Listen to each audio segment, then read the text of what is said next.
En cette année 2025, le Centre d'action interculturelle de la province de Namur, connu aussi sous le nom de CAI, fête ses 40 ans.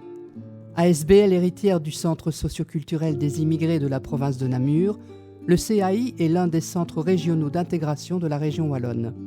Pour marquer cet anniversaire, le CAI vous propose une série de 8 podcasts réalisés en collaboration avec l'Institut d'histoire ouvrière économique et sociale. Chaque podcast revient sur l'une des missions ou activités fondamentales de ce centre qui a placé le concept d'interculturalité au cœur de son travail. Plongez dans ces interviews croisées enregistrées entre le 18 septembre et le 10 octobre 2024.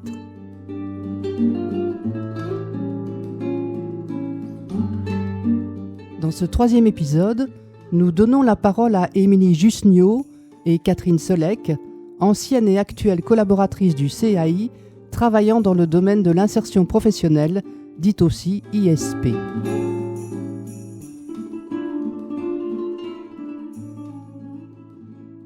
Bonjour Émilie, est-ce que tu peux te présenter brièvement dans les grandes lignes ? Donc moi je suis historienne de formation et j'ai travaillé dans l'insertion socio-professionnelle avant d'arriver au CAI. Un peu par hasard, je voulais travailler dans le social parce que c'était quelque chose qui me tenait à cœur et j'ai découvert ce secteur qui avait l'intérêt de pouvoir appuyer les personnes de façon concrète dans leur démarche. Et par la suite, dans l'ASBL dans laquelle j'étais, j'ai aussi eu l'opportunité de travailler comme animatrice en éducation permanente sur les questions de la diversité. Et donc, quand il y a une offre d'emploi qui est parue au CAI, il me semblait évident de pouvoir y postuler parce que ça rejoignait un petit peu mes acquis précédents. Et donc, c'est ce qui m'a amenée à arriver au CAI en 2010, il me semble. 2009-2010 et j'y suis restée pendant près de 9 ans avant de poursuivre ma carrière professionnelle dans un autre centre d'insertion socio-professionnelle. Est-ce que tu peux donner un peu plus de détails sur ta fonction ici au CAI ? Qu'est-ce que tu as fait ? Alors j'ai eu plusieurs fonctions au CAI. Je suis d'abord arrivée comme responsable du projet du Fonds social européen. C'était un projet qui avait été introduit par la personne que je remplaçais et par l'équipe, qui réunissait plusieurs travailleurs qui faisaient de l'accompagnement individuel des personnes étrangères et d'origine étrangère de la province de Namur. Et on se centrait à l'époque principalement sur l'accompagnement des personnes situées à Namur, Sambreville et un petit peu Dinan, il me semble.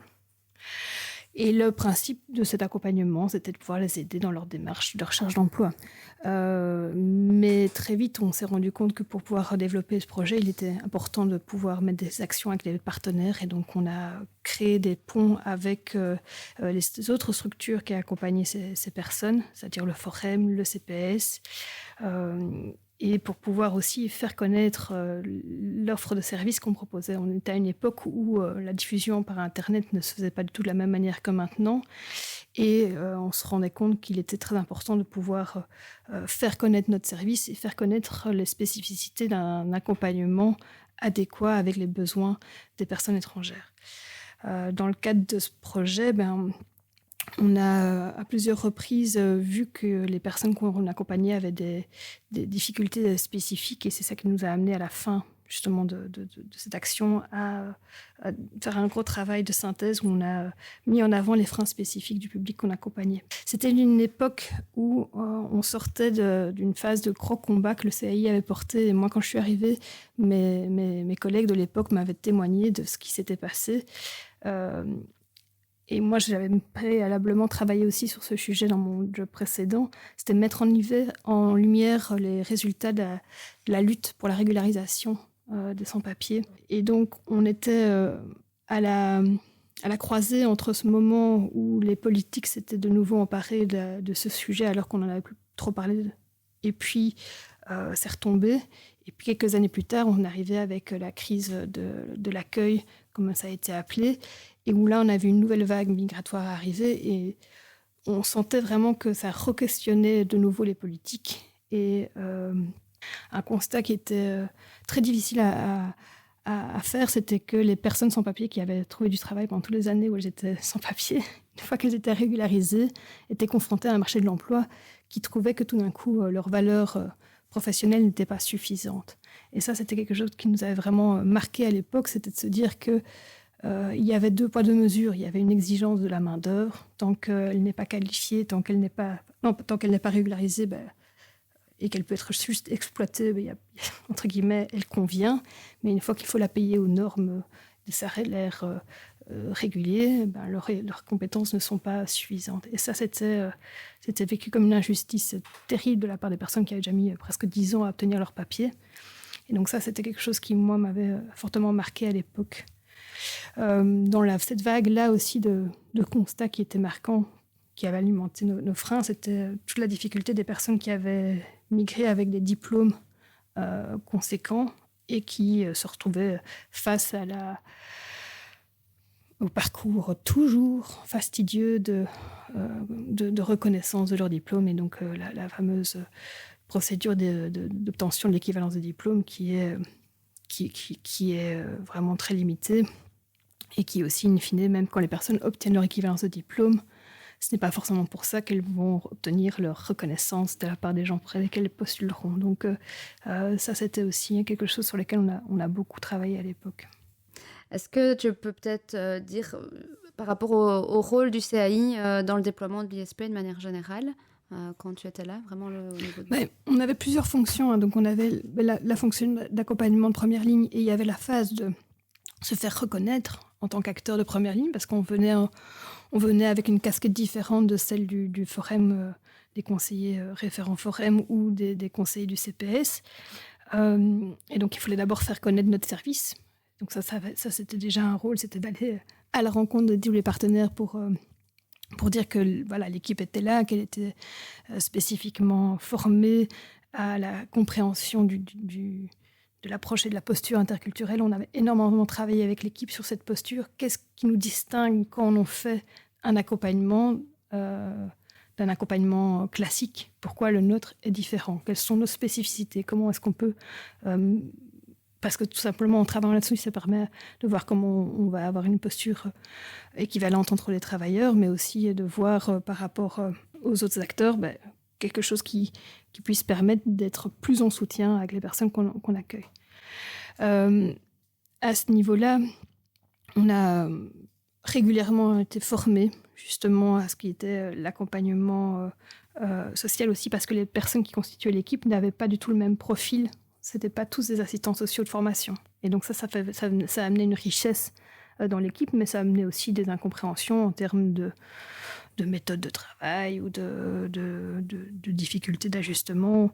Mais ça amenait vraiment cet échange où on pouvait amener les forces de chacun à constituer une ligne directrice commune. Et dans cette ligne directrice commune, il y avait, comme je vous le disais, la posture. Vraiment, c'est le moment d'être à l'écoute. Travailler sur tout ce qui était le décodage. On a beaucoup travaillé sur la création de formations collectives aussi, sur donner les codes aux personnes. Et c'était ça qui a été le préambule, notamment des cours de citoyenneté qui arriveront par la suite dans le cadre du parcours d'intégration. C'est qu'on avait déjà en amont compris que quand un primo-arrivant arrive ici, il arrive avec tout un bagage, mais aussi avec toute une série de questionnements. Et lui, quand il veut se lancer dans le monde du travail, il veut y aller vite, rapidement. Il n'a pas les codes, il ne sait pas forcément ce qu'il doit mettre en avant, comment ça fonctionne, que ce soit au niveau du fonctionnement d'un contrat de travail, des rémunérations attendues, des attitudes à avoir... dans le cadre de toutes ces formations qui s'appelaient Vivre et communiquer au travail, ou des formations de job pluriel aussi, qui étaient plutôt à destination de femmes qu'on a fait avec des partenaires. Ce qu'on voulait, c'était aussi de permettre aux personnes qui arrivaient, qui nous disaient moi, je veux travailler, je sais tout faire, d'arriver à faire ce travail conséquent d'introspection et de dire non, c'est pas comme ça qu'on se présente à un employeur, il faut pouvoir travailler sur la présentation d'un CV, et ça ne fait pas forcément sens. Et donc, c'était arrivé à faire croiser les attentes du monde du travail. Et alors, on distinguait deux choses. C'était les attentes de ce que la personne allait réellement faire dans son travail. Et avant ça, c'était aussi les attentes de la personne qui allait être le médiateur entre l'accès au travail, c'est-à-dire tous les recruteurs. Et donc, on distinguait ça aussi dans les explications, d'expliquer qu'ils allaient devoir passer par le fameux CV, la lettre de motivation et la présentation pour convaincre une personne. Puis après, il faudra arriver à convaincre l'autre personne, celle avec qui il veut travailler.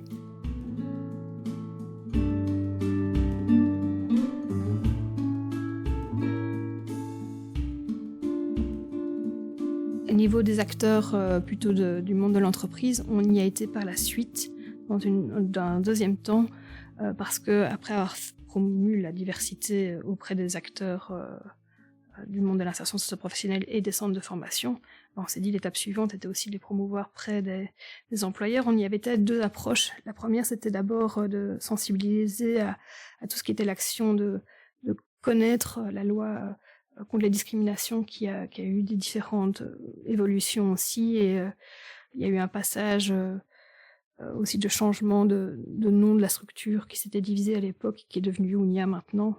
Là-dedans, ils avaient fait un gros travail de présentation aux employeurs des règles qui, on pouvait encore voir dans ces années-là, des CV qui étaient discriminants de façon notoire, ce qui n'arrivera plus maintenant.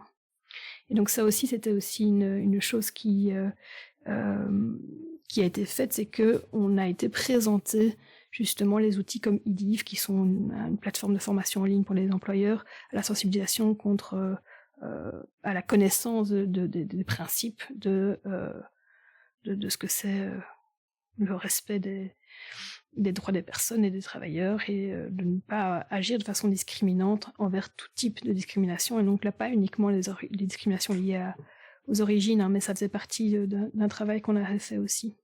Et après ça, il y avait toujours le travail qui est un des piliers du CAI, c'est-à-dire de faire réseau et de créer des plateformes pour que les gens abordent des questions et que les questions émanent de leur propre du terrain, pour qu'on puisse aider les structures à mener des actions par elles-mêmes pour favoriser l'insertion des personnes étrangères.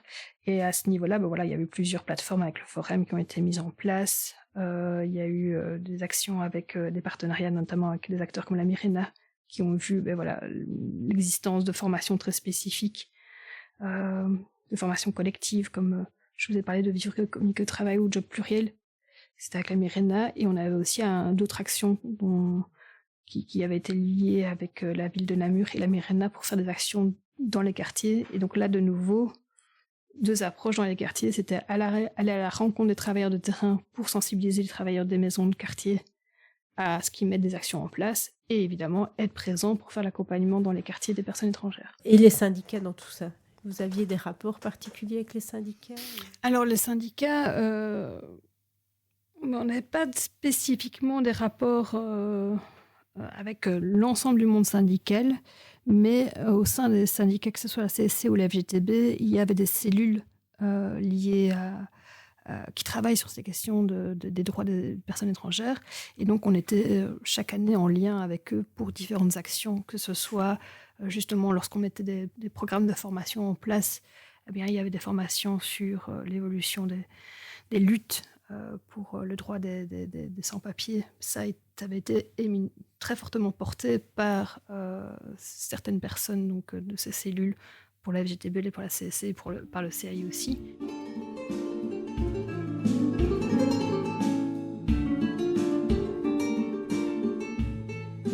La Mirena, c'est la mission régionale namuroise pour l'emploi, et donc ils font un travail qui était proche de celui qu'on voulait mettre en place dans l'accompagnement de l'ISP, c'est-à-dire qu'ils font l'accompagnement de demandeurs d'emploi pour les mettre à l'emploi.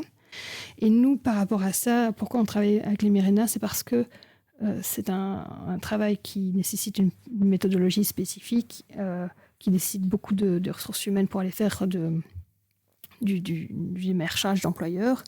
Et donc, on n'avait pas les ressources humaines, nous, au CAI, pour le faire. Ce qu'on voulait, c'est que la Mirena le fasse, mais intègre notre public. Parce que comme ils ont c'est comme des réalités, des obligations de chiffres, notre public se retrouvait pas toujours dans la sélection des personnes qui allaient être accompagnées. Et donc ça, c'était quelque chose qui, à travers les années, a été fait pour que la Mirena soit plus ouverts et qu'on puisse mener des projets de formation spécifiques. Un projet de job pluriel, c'était pour intégrer les personnes étrangères, mais féminins, un public féminin, là, spécifiquement. Sous l'angle de l'ISP, c'était toujours s'assurer de nouveau qu'il y ait une présence au sein de certaines communautés. Dans le cas du projet Relance qu'on menait avec les Mérena, justement, il y avait soit des acteurs qui allaient dans les maisons de quartier, soit qui allaient aussi faire des permanences dans les centres cultuels, plutôt, pour pouvoir aussi sensibiliser les personnes qui ne sortaient pas forcément de leur champ communautaire, quoi. Pour que aussi ces personnes-là, et donc là il y avait un travail de transmission pour que le travailleur du CAI informe ces personnes pour qu'ils puissent eux-mêmes faire un guichet d'accueil et d'information sur l'insertion socio-professionnelle. Leur faire simplement connaître qu'on existait, que le forum était là, que les personnes pouvaient s'inscrire comme demandeurs d'emploi, que si on est inscrit comme demandeur d'emploi, on peut aller se former, ainsi de suite. Donner des informations de base, mais qui, franchement, à l'époque, il faut bien se rendre compte que l'accès à l'information, maintenant, on prend un smartphone, on tape sur Google, et Google Mon Ami nous donne tout, et tout est traduit très facilement. À l'époque, toute information était littéraire, en français, uniquement. Donc nous, on faisait des efforts de traduire certains documents, mais si on n'allait pas donner des flyers traduits, les personnes ne comprenaient pas les choses. Elles ne savaient pas trouver ces informations-là. Donc, il y avait ce travail-là aussi, de toujours trouver des relais pour expliquer à ces relais. On faisait des petites formations, pas forcément toujours formelles, mais de se transmettre aux personnes relais pour qu'elles puissent elles-mêmes expliquer les démarches à faire pour les personnes. Bon, ça, c'était pour l'aspect associatif. Pour l'aspect politique, c'était toujours d'aller avec Benoît à la rencontre des différentes communes pour s'assurer que dans chaque commune, il y ait une prise en compte dans la politique communale d'action en faveur de l'intégration des personnes étrangères. C'est le principe aussi toujours d'aller frapper aux portes, de faire un travail d'explication sur les réalités. Je me rappelle d'une conversation hallucinante qu'on avait eue avec un bourgmestre qui ne comprenait pas bien la situation qui était en train de se passer et pourquoi il y avait autant de personnes qui mouraient dans la mer parce qu'ils n'avaient qu'à nager, les gens. Et donc on lui expliquait qu'une bonne partie des personnes qui montaient sur l'eau, c'était peut-être la première fois qu'elles voyaient la mer ou qu'elles n'avaient jamais nagé. Et de toute manière, on ne survit pas juste en nageant dans l'océan. Voilà, mais on en était là-dedans.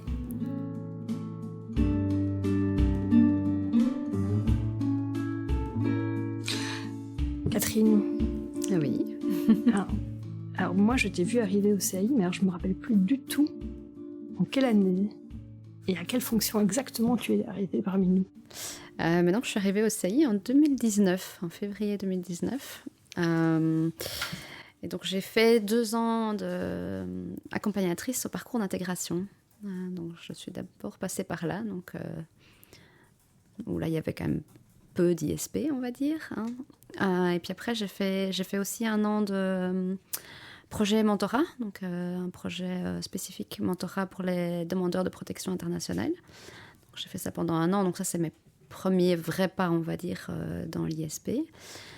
Et puis maintenant, ça fait 2 ans et demi que je suis accompagnatrice interculturelle dans l'ISP, puisque c'est un service qui se développe de plus en plus. Donc voilà, qui se redéveloppe, puisque je viens d'apprendre qu'il y avait quand même beaucoup de travailleurs à une époque.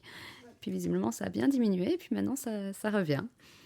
Et par rapport à ce que tu as entendu, que je racontais, est-ce que tu perçois qu'il y a des choses qui ont évolué dans l'accompagnement, dans les freins évoqués des personnes étrangères? Oui, ce qui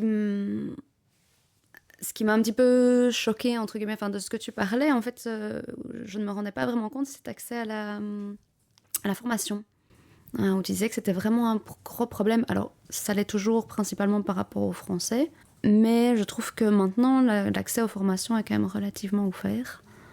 Alors que toi, tu disais que c'était... Voilà, vous avez dû faire un gros travail d'interpellation et d'ouverture de porte à ce niveau-là. Je trouve que ça, maintenant, on est quand même... on a bien avancé là-dessus. L'équivalence de diplôme, pour ma part, c'est vraiment le plus gros de mon job, pour le moment. Donc on essaye d'abord de faire des séances d'information. On passe quand même par des séances d'information où on donne le plus gros de l'information aux personnes pour savoir à quoi s'attendre, quels documents ils ont besoin, si c'est possible pour eux, à quoi ça sert. Voilà, parce que c'est une démarche quand même qui est très spécifique, très compliquée. Et puis alors après, on voit les gens en individuel. Et alors, ça reste très facile pour certains, très compliqué pour d'autres. Voilà, on a toute une série de métiers où on sait que de toute façon, ils ne seront pas reconnus. Tout ce qui est dans le médical, tout ce qui est dans le droit, tout ce qui est dans le... Voilà. Donc tout ça, le métier ne sera pas reconnu. Ils peuvent avoir une équivalence de leur niveau. Mais ça n'ira pas plus loin, en tout cas pour les extra-européens, mais qui est le 90% de notre public. Voilà, donc ça reste une démarche vraiment très très compliquée. Alors on fait beaucoup d'équivalences de 2 niveaux, donc où les personnes ont leur reconnaissance d'un niveau bachelier ou d'un niveau master ou du diplôme des fins secondaires, donc le CESS. Donc ça c'est relativement accessible, mais la reconnaissance vraiment du diplôme dans son entièreté, elle reste très très compliquée à avoir, voire même impossible dans 9 cas sur 10, quoi. Qu'est-ce que tu proposes alors comme suite d'accompagnement quand c'est comme ça? En général, malheureusement, c'est un travail de deuil. Il faut faire comprendre aux personnes qu'on n'a pas de pouvoir là-dessus. Alors, à côté de ça, il y a tout un travail d'interpellation pour essayer de faire changer les choses. Mais nous, au quotidien, avec les personnes, on doit leur dire que malheureusement, avoir la reconnaissance directe de leur métier, ce ne sera pas possible. Alors après, on voit pour une reprise d'études, avec éventuellement des dispenses, des choses comme ça, pour que les personnes puissent réexercer leur métier après peut-être 2 ou 3 ans au lieu de 5 ans d'études, quoi. Mais malgré tout, c'est reprendre des études pendant plusieurs années. Pour le moment, on a deux gros projets au CI. Donc on a un projet Forem et on a un projet FSE, donc Fonds social européen. Et donc dans les deux, on fait beaucoup de collectifs. Donc on a mis en place beaucoup de modules collectifs pour essayer de lever les freins un maximum, en fait, puisqu'on se rend compte qu'il y a beaucoup de freins pour les personnes d'origine étrangère. Et donc on a mis en place des modules, donc notamment sur l'équivalence de diplôme, mais aussi sur l'estime de soi, sur comment faire un CV, comment faire une lettre de motivation, sur les outils numériques aussi, comment rechercher un emploi sur un ordinateur, quels sont les sites de recherche, etc. Et donc ça, on fait ça beaucoup en groupe. On se rend compte que les gens, en fait, sont plus à l'aise en groupe. C'est plus facile de voir les gens dans la même galère, en fait, vraiment. Et puis on voit qu'ils s'entraident, il y a des groupes qui se forment, ils gardent contact, etc. Donc il y a vraiment une dynamique de groupe qui est vraiment très sympa. Et puis après, nous, on les revoit en individuel pour creuser un petit peu toute cette question au cas par cas, selon leur projet à eux, en fait. Mais vous avez aussi mis des actions maintenant plus à la rencontre des entreprises aussi? Alors on essaye, c'est en train de se développer un maximum. Donc on a des contacts de plus en plus avec vraiment des entreprises privées, on va dire. Donc il y en a qui sont venus nous chercher, il y en a qui ont pris contact directement avec nous en nous disant qu'ils cherchaient des candidats, qu'ils avaient besoin qu'ils avaient des offres d'emploi vacantes et que voilà, voir si nous on avait des candidats à proposer. Mais alors dans les projets, on a aussi pas mal de contacts avec les agences intérim. On organise notamment des rencontres avec les personnes et avec les agences d'intérim, donc elles viennent un peu expliquer ce qu'elles font. Et puis après, elles proposent des inscriptions directement. On voit un petit peu s'il y a des offres d'emploi qui peuvent correspondre. On a aussi des contacts avec les services d'accompagnement à l'autocréation d'emploi. Donc on essaye aussi de diriger les gens correctement vers le métier d'indépendant pour ceux que ça intéresse, ou en tout cas d'avoir les informations correctes, puisque les démarches ne sont pas les mêmes pour une personne étrangère ici en Belgique que pour une personne qui a la nationalité belge. Donc c'est important quand même de voir vers où ils vont. Voilà, donc on essaie de mettre tout ça en place. Après, il y a encore un travail à faire au niveau des contacts avec les entreprises. L'évolution qu'on peut constater là-dessus, c'est que voilà, maintenant, dans ces plateformes, les acteurs reconnaissent le CI comme un pourvoyeur de public. C'est ça. Avant, on allait à la rencontre des acteurs pour dire qu'on existait et qu'on pouvait nous envoyer le public. Ok. Aussi. La donne a changé. La donne a changé. Parce que clairement, le fait d'être devenu la première porte d'accueil pour les primo-arrivants, on reçoit, enfin le CI reçoit directement les personnes qui sont orientées par les communes une fois qu'elles viennent s'installer. Et de ce travail-là aussi, la reconnaissance, par exemple, de la fonction d'accompagnement en équivalence de diplôme, les conseillers Forem savent maintenant qu'on est là, et donc ils vont relayer directement pour que ces démarches spécifiques soient faites par nous. C'est ça aussi je parle par nous comme si j'étais encore ici. Ça fait par l'équipe dans l'accompagnement, quoi.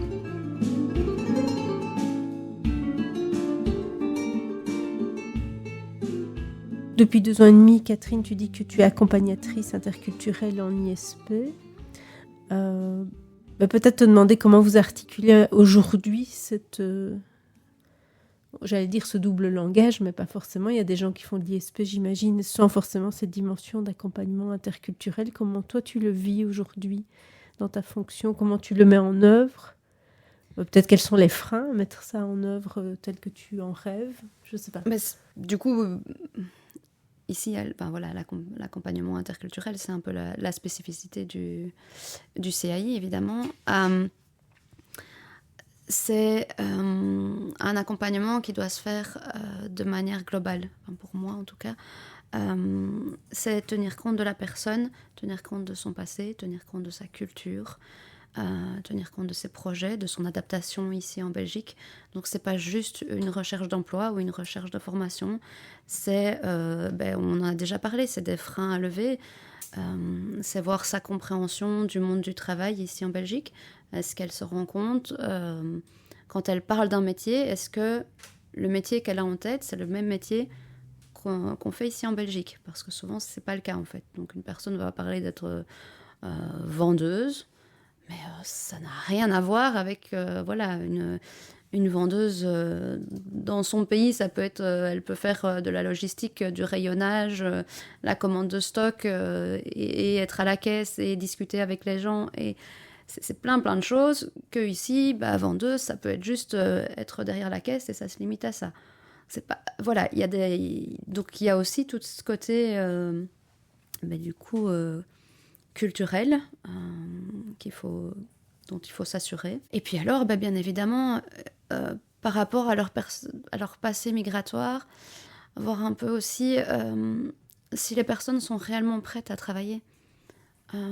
Parce qu'on en a beaucoup qui sont passés par des choses vraiment difficiles. Et alors la société actuelle leur dit, vous êtes ici, on s'occupe de vous, vous devez nous le rendre et vous devez travailler. Oui, mais est-ce qu'ils sont réellement prêts maintenant? Et donc ça, c'est aussi une partie de notre job, c'est de voir si c'est possible, parce que même si tout le monde leur dit, vous devez aller travailler, mais s'ils ne sont pas prêts, ce sera un échec de toute façon. Donc nous, on essaye de leur dire qu'il vaut peut-être mieux prendre quelques mois pour peut-être faire un travail psychologique s'ils en ont besoin, ou en tout cas se poser un petit peu, connaître la société dans laquelle ils sont, et puis après se mettre à la recherche d'emploi ou de formation et faire les choses dans l'ordre.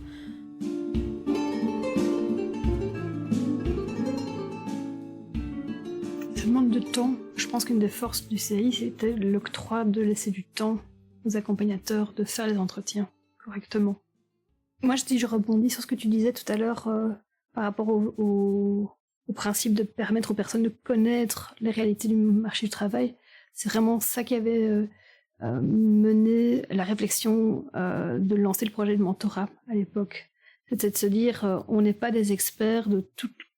Nous, en tant que travailleurs, on ne connaît pas tous les métiers.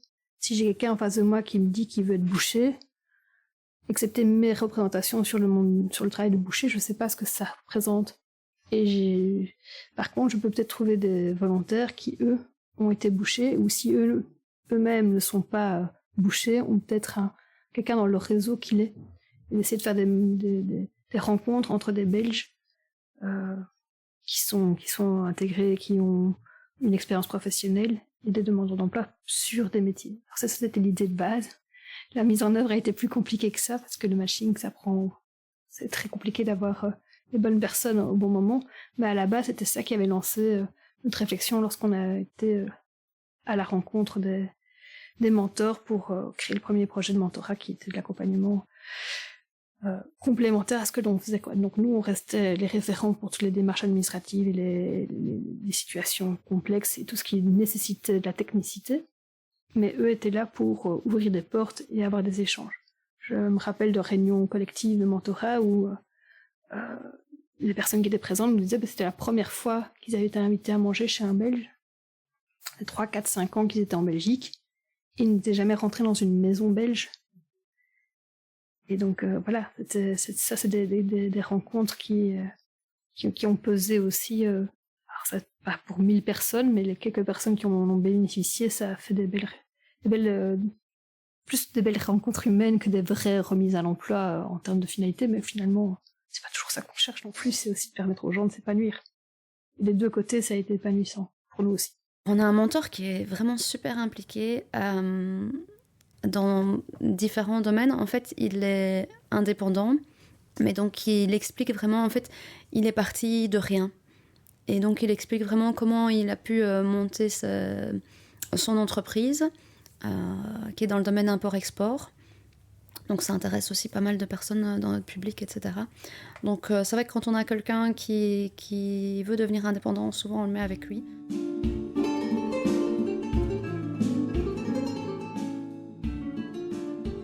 D'enjeux, si je rebondis. Donc, on a beaucoup parlé de l'insertion socio-professionnelle sans faire le lien avec les autres matières phares sur lesquelles on travaille. Et notamment la question, justement, il y a les autres enjeux dans l'approche globale qui est faite par le CAI. Donc c'est d'abord s'assurer que la personne ait les ressources pour être dans une démarche d'insertion socio-professionnelle, donc que les socles de base soient faits, qu'elle ait un logement, qu'elle soit stabilisée suffisamment dans une situation rassurante que pour pas aller vers l'emploi. Mais après, il y a toute la question de l'autre approche qui est de croiser avec les besoins de français et la complémentarité avec les besoins de français.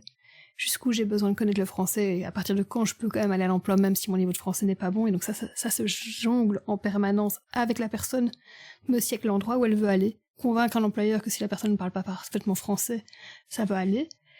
Souvent, les travailleurs de terrain, ça leur pose pas de problème. Que de nouveau, je me rappelle de la RH qui va être la personne qui va analyser le CV, qui peut-être, elle, va avoir 2 fautes d'orthographe sur le CV, qui va le mettre à la poubelle. Et donc ça, c'est l'importance de pouvoir vraiment faire la médiation et d'avoir quelqu'un qui connaît bien cette nuance dans les niveaux de français, les compétences de français de la personne. Et donc ça, c'était une approche complémentaire qu'on a oublié de dire tout à l'heure. Derrière la posture, derrière la maîtrise, c'est qu'ils savent aussi tout ce que c'est, que ça implique quelqu'un qui a des difficultés en français, mais à quel niveau se situent les difficultés? Parce que ça, c'est important de bien le comprendre pour pouvoir cibler aussi les forces des personnes à ce propos-là. L'autre aspect que Catherine vient d'aborder, c'est le temps à être technique. On avait plein de ressources à ce niveau-là, au niveau de l'accompagnement socio-juridique. Bien maîtriser les séjours, bien maîtriser ce que ça implique, bien maîtriser les décrets dans l'inscription dans les hautes écoles. Voilà, chaque haute école ne fait pas exactement ce qu'il veut. Hein. Il y a des décrets derrière, il y a des conditions qui sont en lien avec le titre de séjour. Les personnes, elles n'ont pas accès à la compréhension des ressources et le forum n'a pas le temps, par exemple, dans une orientation, de passer son temps à faire ce type de recherche et être dans la maîtrise technique derrière. Donc ça, c'est aussi une autre spécificité. C'est d'être des experts de ces matières-là pour pouvoir dépasser certains blocages qui, en fait, une fois qu'on a compris que c'était une erreur de lecture administrative, alors peut-être volontaire de la part du secrétaire, peut-être pas.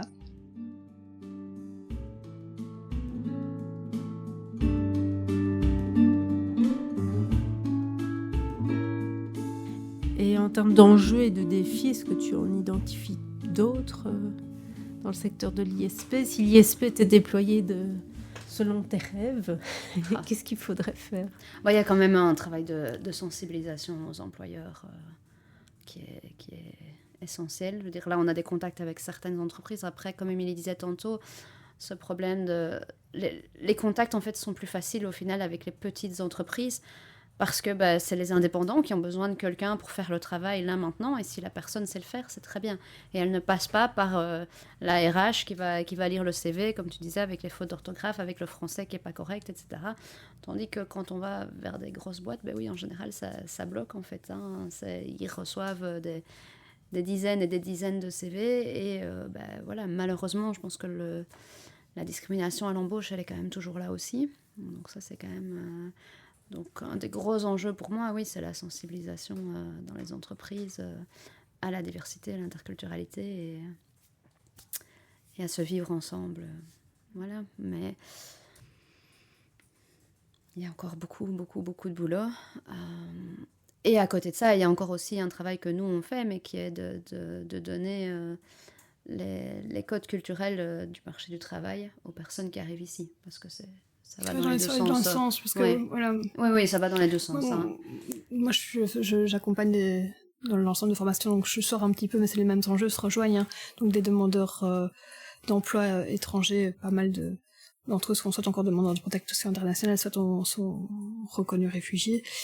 Ils se forment chez nous et puis ils vont faire un stage. Et là, je remarque que l'accompagnement dans le stage est capital parce qu'en fait, si ça se passe pas bien dès les premiers jours, s'il n'y a pas une adaptation, ça grille les cartes pendant longtemps avec les structures. Et donc ça, c'est toujours difficile. Et faire comprendre les attendus, c'est pas évident. C'est vraiment pas évident.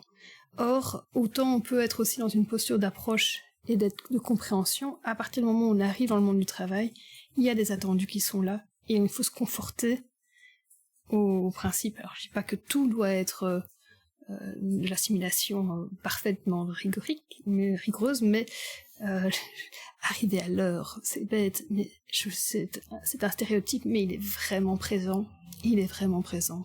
Être régulier, donner la priorité au travail versus aux difficultés personnelles, ça c'est un attendu.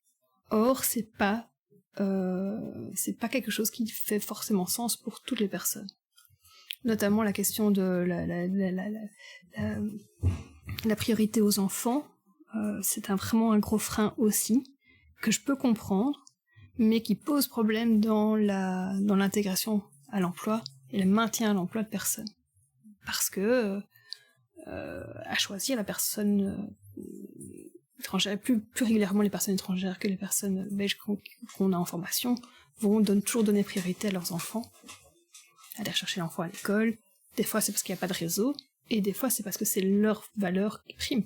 Et ça je le comprends, mais ça colle pas avec la réalité du monde du travail. Donc on peut travailler sur sensibilisation du monde du travail jusqu'à un certain moment, mais les questions de rentabilité in fine, elles doivent être aussi comprises à un moment. Et alors ça me permet quand même aussi de rebondir sur un sujet sur lequel qu'on n'a pas encore évoqué non plus, c'est par contre les places en crèche. Hein.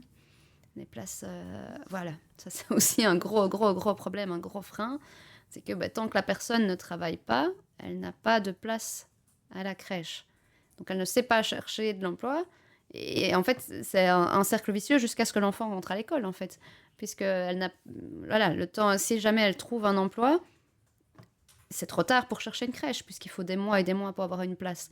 Et elle ne peut pas chercher une crèche si elle n'a pas d'emploi. En tout cas, elle a 9 chances sur 10 de ne pas avoir de place, puisque la place doit être donnée en priorité aux personnes qui travaillent. Et donc, c'est vrai que les personnes qu'on a maintenant, qui n'ont pas de solution de garde avec un enfant de moins de 2 ans et demi, on n'a pas de solution, on ne sait pas, voilà. Si je reviens dans les autres enjeux, un autre enjeu capital et qui est une honte absolue, c'est l'accès au permis de conduire. On reparlait de ça tout à l'heure. Le permis de conduire n'a fait depuis quelques années que se renforcer dans sa difficulté. Donc, ils ont décidé à la législature précédente, voire précédente, d'interdire l'accompagnement par un interprète du passage du permis de conduire théorique.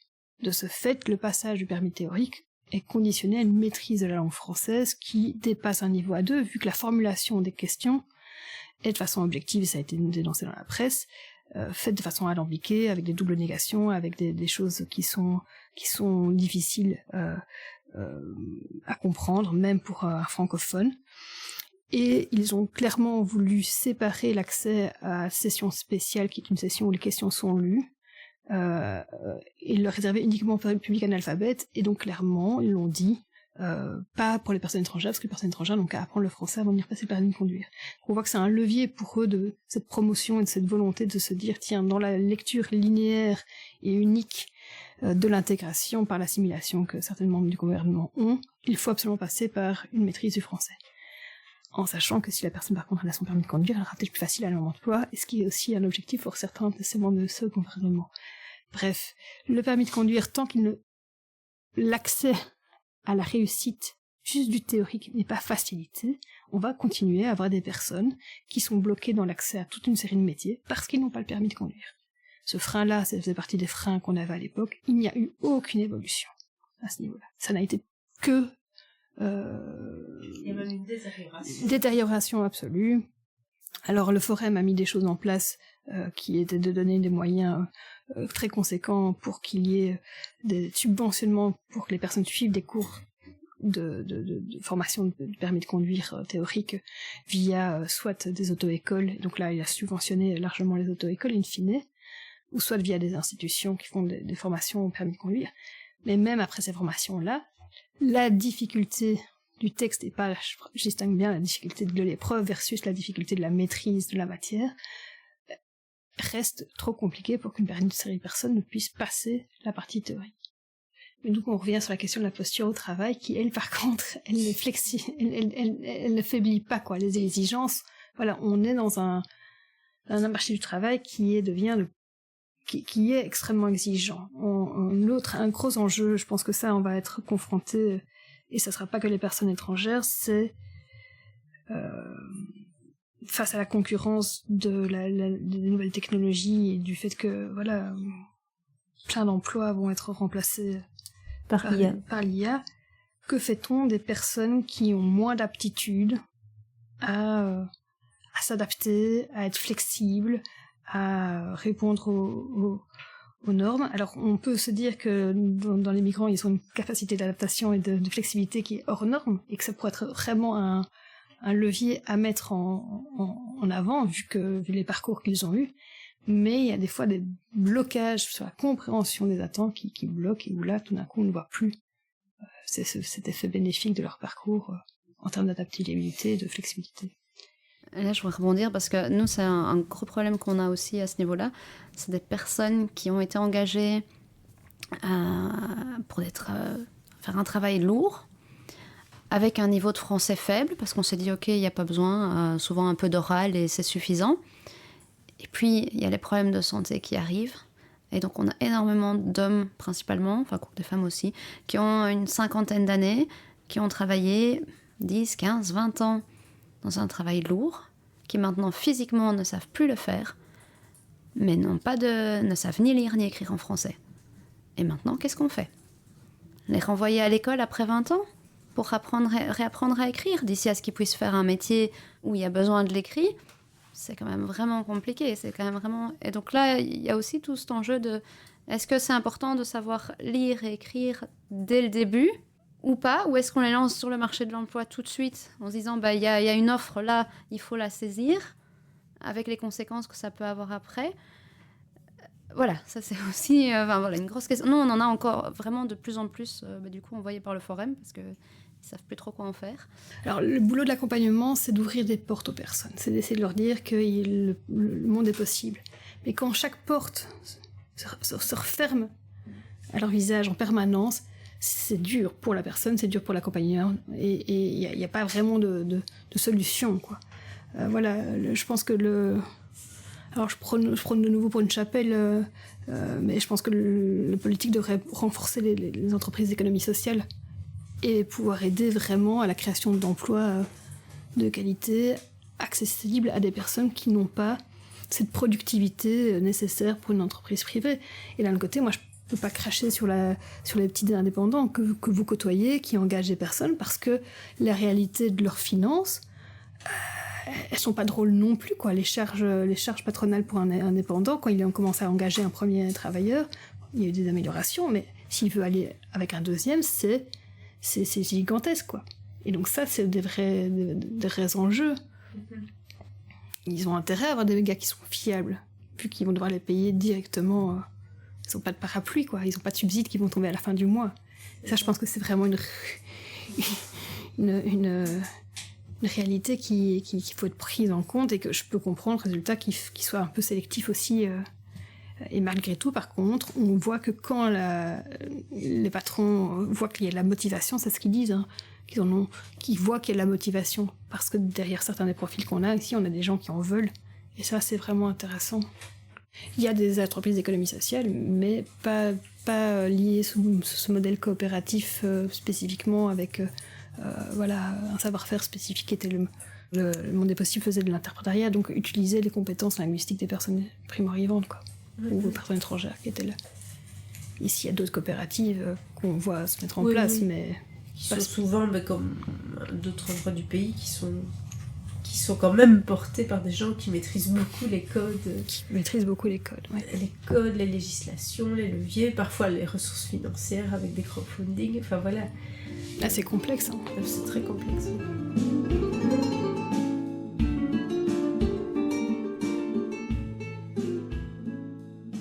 Est-ce qu'on peut terminer en épinglant un ou des succès du CAI dans lequel vous avez été impliqué, peut-être que vous aurez envie d'en citer un deuxième où vous n'avez pas été impliqué, et qui témoigne du fait que le CAI apporte sa pierre à l'édifice dans le secteur.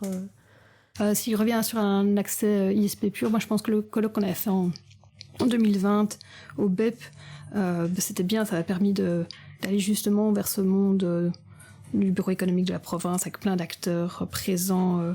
On avait aussi bien mélangé des grosses structures que des petits PME qui étaient venus témoigner de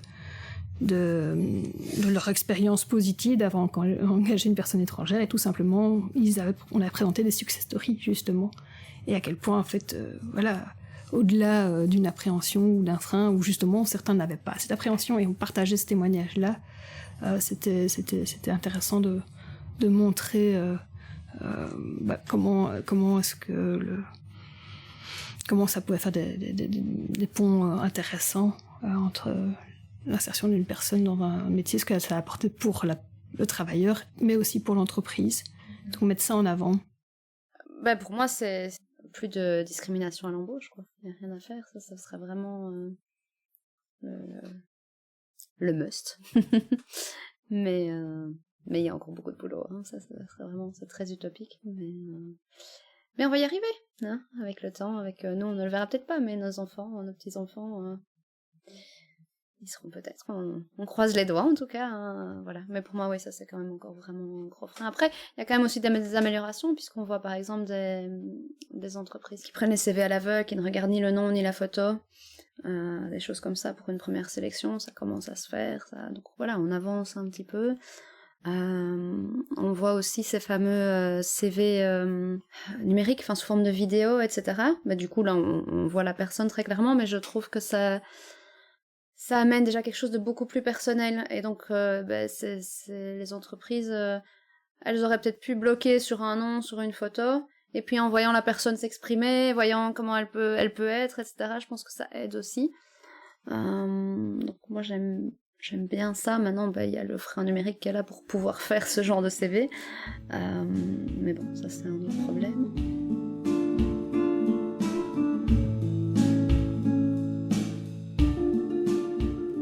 Vous venez d'écouter l'un des podcasts dédiés à l'histoire du CAI Namur, réalisé dans le cadre de son 40e anniversaire. Le CAI Namur et l'IHOES remercient chaleureusement l'ensemble des personnes qui ont participé à la réalisation de ces capsules sonores, que ce soit à travers leur voix, leurs paroles, leurs souvenirs ou en tant que personnes ressources. Retrouvez l'ensemble de ces podcasts ainsi que toutes les activités du CAI sur le site web www.cainamur.be.